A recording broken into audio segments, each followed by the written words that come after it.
Hello everybody and welcome back to the channel. My name is Brianna and this is 4 Paws in a Book. I make bookish content over here in my little corner of the internet, and if that's something that you're interested in, make sure that you hit that subscribe button down below. Today I have another book haul for you.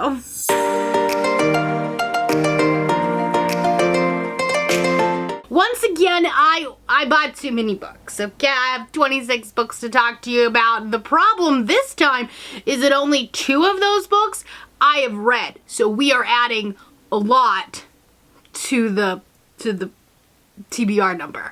Because on the flip side of that, I only read 6 books from my TBR. So we started the number at 266. We're going to drop it down to 260, and then we're going to go up from there. So it's a really good thing that the next video I'm filming is an unhaul, so we can bring that number back down. Okay, so let's start with the 2 books that I have already read. The first one is The Keeper's Six by Kate Elliott. I read this during Scatagorathon last month, and unfortunately I really didn't like it, so it's actually going to get unhauled.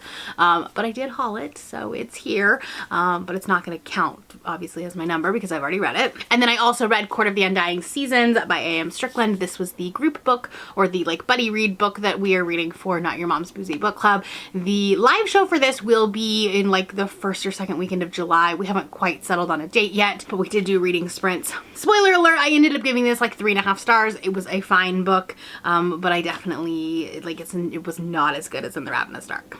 So for book of the month, I actually restrained myself and only got 2 books this past month. The first one is the fantasy book, Inkblood Sister Scribe by Emma Torres. In the spellbinding debut novel, 2 estranged half-sisters tasked with guarding the family's library of magical books must work together to unravel a deadly secret at the heart of their collection. A tale of familial loyalty and betrayal and the pursuit of magic and power. So this sounded really interesting. Book of the month doesn't do fantasy a lot, but when they do it, they usually do it pretty well. So I'm excited for this one. And then I also got their thriller, which is She Started It by Sion Gilbert. Could be saying that name wrong. The party of a lifetime is nothing like what they expected. Annabelle, Esther, Tanya, and Chloe are best friends, or were as children. They drifted apart in adulthood, but shared secrets have kept them bonded for better or worse, even as their childhood dreams haven't quite turned out as they hope. Then one day they receive a wholly unexpected invitation from another old friend, Poppy Greer, who has invited them all to her extravagant bachelorette party. 3 days of white sand cocktails and relaxation on a luxe private island in the Bahamas. It's gonna be probably rich people problems, which is not necessarily my favorite thing in the world. However, it also sounds like it might be an isolated thriller, an isolated someone's gonna die kind of thing. I don't know. I'm kind of in the mood for a thriller, so this could be fun. All right, so that puts us up to 262. This is scary, okay? Let's talk about books that we have for projects, because that is, those will get read faster. So I have Hairpin Bridge by Taylor Adams, and I know no one likes this book, but I have to try it, right? Because I really liked The Last Word, and I really, really like No Exit. I don't know. We have to try it. We have to, right? I just want to know why no one likes this book. Then I have They Never Learn by Lane Fargo. I've heard a ton of people talking about this one recently, and I am excited about this. I think it's a very feminist thriller. Scarlett Clark is an exceptional English professor, but she's even better at getting away with murder. Could be fun. I read The Collective earlier this year, and it kind of has a similar premise, and I really enjoyed that, so we'll see. I decided to go further down Grady Hendrix backlist, and so I found My Best Friend's Exorcism for really cheap. So I picked this one up. This one is the one that everyone really talks about, and I've enjoyed what I've read from him in the past, so we'll see if we can do it again. This is essentially about 2 best friends who go skinny dipping, and then one of the friends ends up acting weird, acting bizarre, and they think that she has been possessed. So that could be fun. Definitely a summer thriller kind of thing. Summerween is coming up, and while I'm not officially participating in that, it could be fun. I picked up The Merry Spinster Tales of Everyday Horror, and this is psychological horror, emotional clarity, and feminist mischief. And I've heard a couple of people talk about this one, and I do have a very interesting project for this. But this was especially buzzworded because of the religious trauma that it discusses and kind of combats. And then we have We Spread by Ian Reid. I know that this is a grief horror kind of thing. And I think it's about dealing with the effects of dementia or a loved one having dementia, if I remember correctly. I could be wrong, but this is going to be for a taste test. All right, that stack puts us up to 267 bucks. If you didn't see my vlog, I got a ticket to a Polycon, which I am so excited for. So I'll be going in April to Washington, D.C., and I'll get to meet a whole bunch of romance authors. And I may have started purchasing some books from like authors that are gonna be there that I want to like do videos, like vlog projects leading up to. So Laura Thalassa is going to be there, so I have Rhapsodic, which I actually had purchased prior to getting the tickets. So Rhapsodic is it's a siren romance with a very big problem, one that stretches up her arm and far into her past.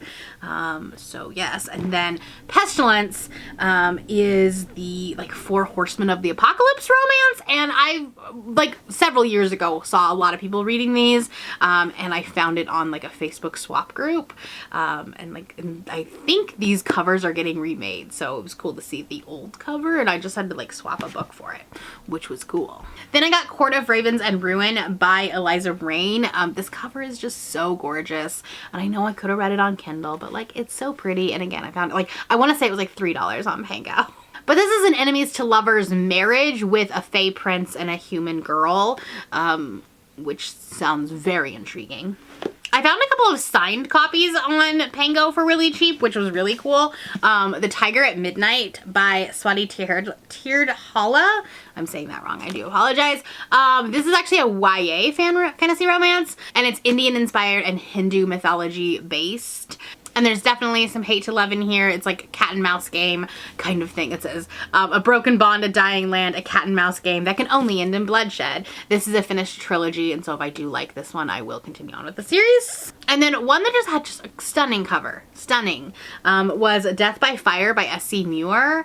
Marauding insurgents, an innocent life, married strangers. We love a marriage of convenience trope. Fire and water, life and death, the 4 types of magic must be held in perfect balance by magi who wield them. That harmony shattered when a sorcerer wielding 2 opposing magics laid waste to the 4 clans, driving them into isolation. Now, millennia later, leaders are trying to unite the clans once again. Mari, a death mage, is married off to a fire prince, Zahir, halfway across the world. Met with outrage and disarray, the pair must learn to navigate a marriage to a stranger and adjust to their sudden rise as king and queen. Sounds really good. Here's the thing about my fantasy romance taste is that I really want the like politics and the actual fantasy plot to be really strong and then the romance to be a subplot. And I'm finding that those actually exist, which, you know, I'm here for. And then I found a like contemporary romance I was really interested in that didn't have a Kindle, like on Kindle Unlimited, but for some reason the paperback was cheaper on Amazon than the Kindle book was, so it was like $4, and I'm like, okay. Irresistible Intern by Eliza Mann. Caleb Green has everything thanks to his multi-million-dollar tech company, including a lawsuit from a former partner. Escaping the crush of his responsibilities seems to be the thing he needed. A getaway to New York with old buddy Dex Truitt was supposed to be just that. A chance meeting with a goddess changes his direction altogether. She's so intriguing, he finds himself doing things he would never consider, even masquerading as an intern at Montague. But will his part-time distraction become his full-time obsession? That sounds really fun, not gonna lie. All right, now we're up to 273. It's getting scary. Let's talk about Spiffball books. I actually already finished this one, so I guess it doesn't count. It's a book I read, and that's Beta by M.T. Zemi. This is a young adult fantasy sci-fi kind of genre blend. I honestly, I think it's more sci-fi than fantasy, but it definitely is giving like Renegades vibes. So if you liked that trilogy, this might be one that would work for you. It is about superheroes that have this apex gene, and if you're not a superhero, then you're called a beta. And then there is a girl that is has a secret past, and she kind of gets mixed up with the apex based on like the people that are in her school, things like that. It was a fun time, for sure. And then one that is on my July TBR is The Fires of Time by Alexander Wyatt. And this kind of has like a chosen one kind of trope. It's about a girl who like is being sought after by this, you know, this other ruler, and she like ends up instigating a war, essentially. I think it's gonna have some politics in it. I think it's gonna have some military in it. This is one of my most anticipated in my group of Spiffball books. So very excited about that one. Then we have a couple of new releases that I haven't quite gotten to yet. Lore Olympus Volume 4 by Rachel Smythe. Likely, by the time you are seeing this video, I will have read this. So it's not going to stay on my TBR for very long. I just haven't gotten to it yet. But this is the fourth volume, obviously, in the this like Hades and Persephone graphic novel webtoons thing. The graphic, like the art style is just so gorgeous and pretty. So I might end up spending an evening reading this. And then A Song of Sin and Salvation. This book was recommended, not personally, but it was recommended by Rachel with Reads with Rachel.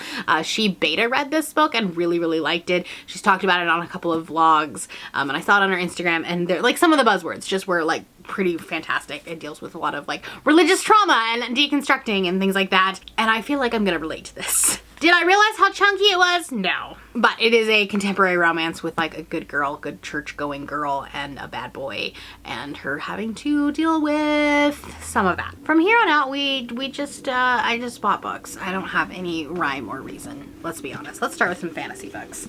I picked up Discord of the Gods by Jen Lyons. Have I read anything past the first book? No, I haven't. But I finally found this one on paperback, and I had the rest of them in the, like, you know, the big floppy paperbacks. But the Room of Kings series is like very praised on BookTube. I have enjoyed, I really enjoyed the first one. I just haven't continued on with the series for some reason. But it's a very political, backstabbing type fantasy. There's a lot of humor in it, and I really enjoy the writing style. So like I continued on with the series. I also found The Starless Crown by James Rollins. I don't know anything about this book, but I found it at Half Price Books on clearance. An alliance embarks on a dangerous journey to uncover the secrets of the distant past and save their world. A gifted student foretells an apocalypse. Her reward is a sentence of death. A broken soldier who once again takes up the weapons he's forbidden to wield and carves a trail back home. A drunken prince who steps out of his beloved brother's shadow and claims a purpose of his own. And an imprisoned thief who escapes the crushing dark and discovers a gleaming artifact, one that will ignite a power and struggle across the globe. So it seems like a very classic fantasy book. I've seen a couple of people talk about it on BookTube, but you know, it was on clearance. Some horror / dystopian. One that's on my July TBR is The Chaperone by M. Hendricks. This is like a new America.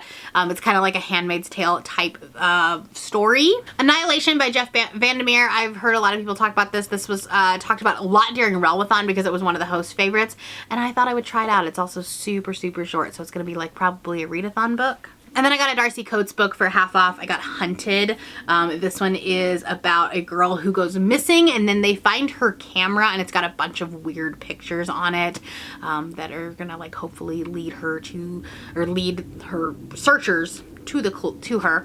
It's a really big one for her. She normally does this, I mean, other than like the Voices in the Snow series, like hers are normally shorter, so I don't know, I have high hopes for this one. And then lastly, I just got a couple of romance books that I've picked up randomly. Do You Take This Man by Denise Williams. I loved The Fastest Way to Fall. It's one of the best romances I've read all year. So I picked up her newer one. And then I got Twisted Games by Anna Huang. This was on the Memorial Day sale that Barnes & Noble was doing, where you would get like 3 times the rewards or something like that. And I had books 1 and 3, but I didn't have book 2, so I picked that one up. And then also Very Merry Bromance. This is the like Christmas novel to the Bromance Book Club, and I've read all of her other ones. I binge read the series, so I want to read this one at this like Christmas season.